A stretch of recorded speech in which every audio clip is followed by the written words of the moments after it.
दोस्तों, story channel में आप सबका स्वागत है। आइए सुनते हैं आज की कहानी पसंद आए तो हमारे चैनल को सब्सक्राइब कीजिए। हेलो दोस्तों, 18 साल का मेरा भांजा आदित्य काली घोड़ी की सवारी का बहुत शौकीन था। मेरी घोड़ी भी कई थी और आदित्य अक्सर मुझसे पूछता था, मामी मैं आपकी घोड़ी पर कब सवारी करूँगा। मैं उसे बच्चा समझकर चुप कर देती और शर्म के मारे कुछ नहीं कहती। लेकिन एक रात ऐसा हुआ कि इसकी फरमाइश ने मुझे हिला कर रख दिया। वह मुझसे कहने लगा, मामी मैं कल आपकी काली घोड़ी का सवारी करना चाहता हूँ। उसकी बात सुनकर मैं दंग रह गई। जिससे मैं अब तक बच्चा समझ रही थी, वह ऐसा सवाल कैसे कर सकता था।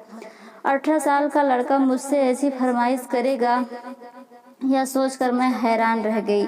उसकी नज़र मुझे जवाब चाहती थी, लेकिन उसकी बात ने मुझे परेशान कर दिया था। मैंने उसे नज़र अंदाज किया और शुक्र किया कि घर में किसी और ने उसकी बात नहीं सुनी, वरना उसकी खैर नहीं होती। लेकिन आदित्य ने हार नहीं मानी। कुछ दिन बाद फिर से वह वही फरमाइश लेकर मेरे सामने आ खड़ा हुआ। उसने कहा, मन में मुझे हमेशा से काली घोड़ी की सवारी का शौक रहा। एक बार मुझे आपकी घोड़ी पर बैठने का मौका दीजिए, मैं आपको खुश कर दूंगा। उसकी बातों से मुझे समझ नहीं आ रहा था कि वह क्या चाहता है। मैंने उसे घबरा कर पूछा, तुम कब से ऐसा सोचने लगे हो। उसकी उम्र ही क्या थी कि वह ऐसे शौक पालने लगा था।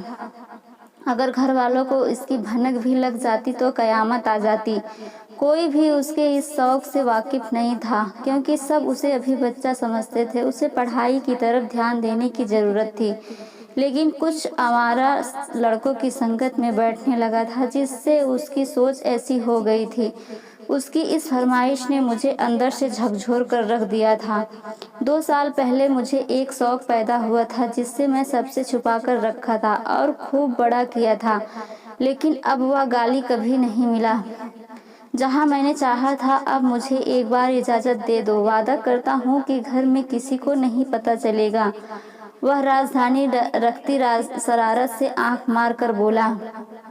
मेरा दिल जोर जोर से धड़कने लगा था। तुम जानते हो, अगर किसी को तुम्हारा शौक के बारे में पता चल गया तो तुम्हारी खैर नहीं। तुम्हें अपनी पढ़ाई पर ध्यान देना चाहिए। तुम्हारी उम्र भी इतनी नहीं है। मैंने उसे प्यार और मोहब्बत से समझाने की कोशिश की। उसके पिताजी बहुत सख्त और मजबूत आदमी थे। अगर उन्हें पता चल गया कि उनका बेटा पढ़ाई छोड़कर इन शौक में लगा हुआ है, तो वह हाथ उठाने से भी नहीं झुकते। वह अपनी लापरवाही से गंदे मजाक करने लगा। अब आप मुझे जबरदस्ती के लिए कह रहे हैं। मेरा भी वादा है आपसे कि आपकी काली घोड़ी पर एक बार बैठूंगा और सबको दिखाऊंगा कि आप भी हैरान रह जाएंगे। अब मुझे बच्चा ना समझे। मुझे लगा था कि आप मेरा साथ देंगे, किसी को पता नहीं चलेगा, बस एक बार की बात है कि। लेकिन आपने मेरी बात को नज़रअंदाज कर दिया। उसने मुझे दरखास्त की और मैं परेशान थी कि यह मामला खत्म नहीं होगा। एक बार जब तुम अपना शौक पूरा करोगे तो तुम रोज़ यही ख्वाहिश करोगे और तुम्हारा शौक भी बढ़ेगा। तुम्हारे मामा को पता चल जाएगा कि मैं तुम्हारा पूरा साथ दिया है, तो मेरा भी गला घोट देंगे और तुम्हें भी नहीं छोड़ेंगे। मैंने उसे समझाने की कोशिश की, लेकिन यह नाकाम रही। हाल ही में मैंने आपको बार बार परेशान नहीं करने का वादा किया। मैंने वादा करता हूँ कि मामा को पता नहीं चलेगा। रात के वक्त हमारे बंगले में कोई नहीं होता, हम वहाँ चले जाएंगे। बस कुछ मिनट की बात है। वह अपनी जिद पर कायम था, लेकिन मैं उसकी जिद पूरी नहीं कर सकती थी। मुझे डर था कि किसी को पता न चल जाए। यह बहुत छुपाया नहीं जा सकता। मैं उसके पीछा कहा और घर के काम में व्यस्त हो गई। मैं हमेशा सोचती थी कि वह बच्चा है, लेकिन वक्त के साथ यह सोच बदल गई।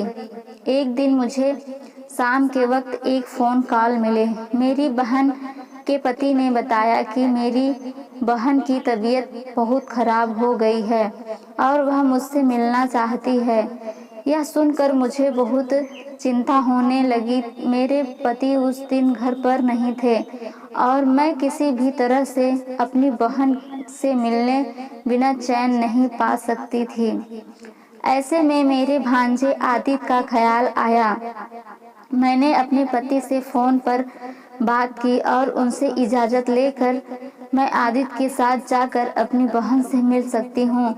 मेरे पति ने मुझे इजाज़त दे दी। आदित्य हमारे घर नहीं रहता था, वह यूनिवर्सिटी में पढ़ाई कर रहा था, जो हमारे घर से थोड़ी दूर थी। जब मैं आदित्य से अपनी मजबूरी के बारे में बताया तो उसकी आंखें चमक उठी। उसने कहा, ठीक है, मैं आपको कल ले जाऊंगा, लेकिन पहले मुझे एक काम करना है। उसकी बात सुनकर मुझे थोड़ा असमंजस लगा, लेकिन फिर मैंने सोचा कि वह अभी बच्चा ही तो है। शाम के वक्त अकेले जाने का सवाल ही नहीं था, और अगर मैं ना जाती तो मेरे पति नाराज होते।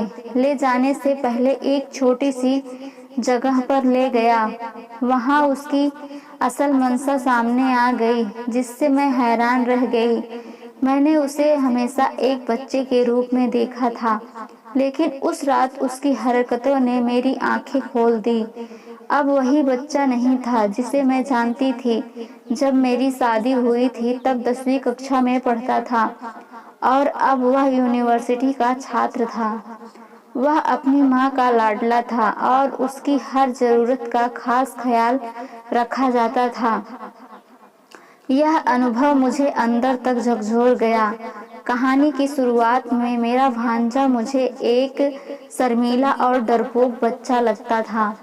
वह मेरे सामने आने से भी कतराता था, जिससे उसकी झिझक पर मुझे हंसी आ जाती थी। मेरे पति और उनके बड़े भाई उसे हर किस्म की बेफिजूल बातों से दूर रखकर सिर्फ अंग्रेजी तालीम दिलवाने पर जोर देते थे, ताकि वह बड़ा होकर डॉक्टर बन सके। शुरू में तो वह मुझे भोला भाला लगा, लेकिन धीरे धीरे जब हमारी थोड़ी दोस्ती हुई तो उसकी बातें मुझे हैरान करने लगीं। उसकी उम्र में ही के हिसाब से उसके शौक और आदतें बड़े अजीब थे। पढ़ाई से ज़्यादा वह दूसरे कामों में दिलचस्पी लेता था।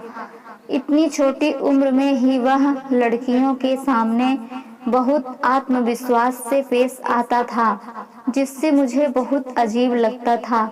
एक बार उसने मुझे मजाक में कहा कि मेरी भांजी को लड़कियां लाइन में लगा कर देखते हैं, और वह अपने कॉलर खड़े करके इतराते हुए कहता था, मेरी शादी तब तक नहीं हुई थी जब तक मेरी बड़ी बहन की शादी नहीं हो गई। जब मेरी शादी हुई तो घर में सिर्फ मेरे पति और एक भाभी ही थी। घर में बाकी लोग कहीं और शिफ्ट हो गए थे। कुछ ही महीने बाद मेरा भांजा हमारे घर में रहने आ गया। मेरा पति काफी सख्त मिजाज का था। जब तक वह घर में होता मेरा भांजा भी मेरी तरह शर्मा रहता, लेकिन जैसे ही मेरा पति ड्यूटी पर जाते तो मेरा भांजा मुझसे बातों में मुश्किल हो जाता। एक रोज उसने मुझे एक अजीब सी फरमाइश कर दी। उसने कहा कि उसे काली घोड़ी की सवारी का बहुत शौक है। पहले तो मैं उसकी बात समझी नहीं और फिर हिला दिया, लेकिन उसके अगले जुमले पर मैं चौंक गई।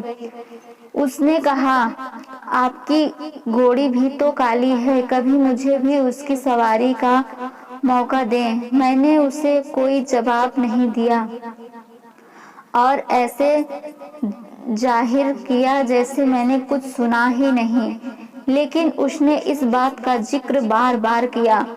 उसकी बातों से मुझे समझ आने लगा कि वह मेरी घोड़ी की तरफ इशारा कर रहा था, क्योंकि मेरी घोड़ी वाकई काली थी। उसने शायद उम्मीद लगा रखी थी कि मैं उसे इजाजत दे दूंगी, लेकिन मैंने उसकी इस बात को नज़रअंदाज कर दिया और बात बदल दी। मुझे डर था कि अगर कोई उसकी यह बात घर में किसी और सदस्य के कानों में पड़ गई तो सब गलत समझ बैठेंगे कि मैं ही उसकी तवज्जो घोड़े की तरफ दिलाई है। मैं पूरी तरह यकीन से कह सकती थी कि अगर मेरे साथ मिजाज पति को इस बात का शक भी हो जाता है कि मैं उनके छोटे भांजे को बिगाड़ रही हूँ तो वह मुझे जान से मार डालते। मुझे लगा था कि मेरा भांजा मेरी बात सुनकर चुप हो जाएगा और दोबारा ऐसी बात नहीं करेगा, लेकिन वह तो काले घोड़े की सवारी का इतना शौकीन निकला कि जब भी मौका मिलता मुझे वही बात करने लगता।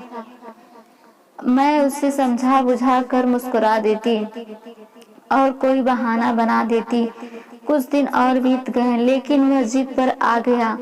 दिन रात मेरे इर्द गिर्द चक्कर लगाने लगा और मेरी काली घोड़ी की सवारी की इजाजत मांगने लगा। मैं हर बार कोई ना कोई बहाना बनाकर उसे टाल देता, क्योंकि मेरी काली घोड़ी बहुत ही नखरेली और बदतमीज थी। अपने ऊपर बैठने वाले को पलक झपकते ही नीचे गिरा देती थी। मुझे डर था कि अगर भांजे को चोट लग गई तो मेरी खैर नहीं, मगर वह डरने का नाम ही नहीं ले रहा था। पहले तो मैंने सोचा कि अपने पति को इस बारे में बता दूं ताकि वह खुद अपने भांजे को संभाल ले, लेकिन फिर झिझक गई, क्योंकि अगर भांजा सब कुछ बता देता तो पूरा घर मुझे दोषी ठहराता। इस वजह से मैं किसी को बता भी नहीं सकी।